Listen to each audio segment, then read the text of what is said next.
I'm at the Home Orchard Society's Arboretum, and it's right at Clackamas Community College. I'm with Tonia, and it's like, this is just an amazing, magical place. It's pretty special. You have so many different fruit trees here, and you're like kind of the curator here. I am, yeah. Very cool. And really, for today, we want to talk about what's going on tomorrow that you're hosting. Okay, so tomorrow is our annual propagation fair.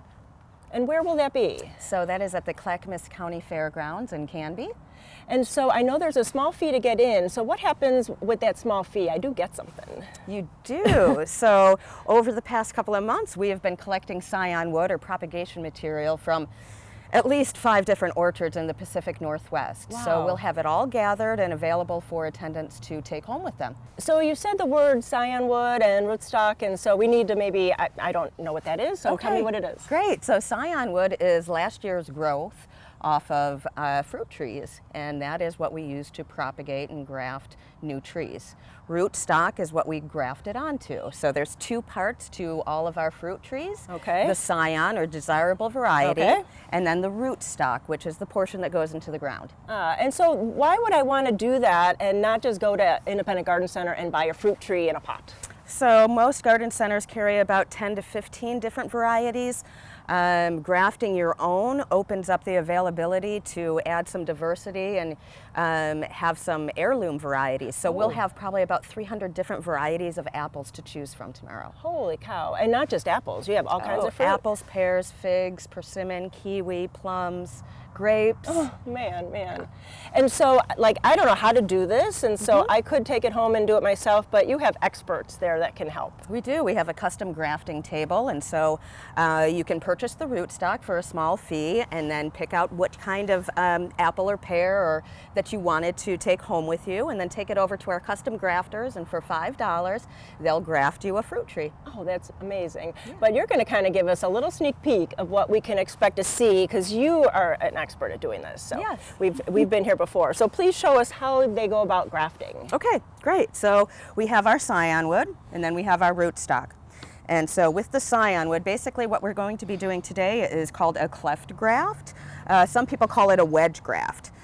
So I've got an internode spacing here, and I'm going to make a wedge with my Scion. Okay. Right? And I believe this is Northern Spy. Right. Well, that's a tasty so there's apple. my wedge. Okay. Looks kind of like that. And then I'll take my rootstock and I'll make a slot for that wedge to fit into. Okay. So I just use my knife, cut down into the middle very carefully. And you're just going to open that up and then just pop that. I'm just going to slide that in there. Yep. You make it look so easy. Yeah. So that just slides right in. We line up the cambium layer, which is the vascular system of the plant, and then we adhere it or close it with either a budding strip. So this is a rubber band that just goes on tightly. We cover all the open portions. And then about how long does it take for the graft to take? Because it'll meld together and mesh together. So that's going to be about a year for that graft to heal and seal up and callus over. Then we're going to take that to 2 buds. Okay. And I'm going to use this to use my grafting seal and seal that top portion just to make sure that it doesn't dry out too much. All right. I'll also seal the top portion of the tape or the banding strip here. Okay, just to keep all the moisture in? Yeah, just to keep the moisture in and keep it from drying out. Okay. And then we just take it home and plant it? So we tend to recommend putting it into a pot or into a sheltered location until this wound heals, because if you have children, rabbits, dogs, anything could knock that over and then you lose your tree. Okay. So keep it someplace that it's safe, and then next spring plant it out. Well, that makes it so easy. I mean, I've tried it.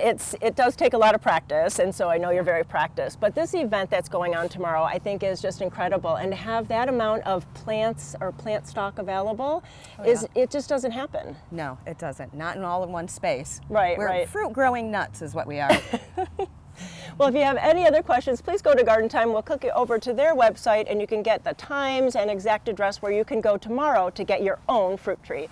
Thanks so much. Oh, you're so welcome.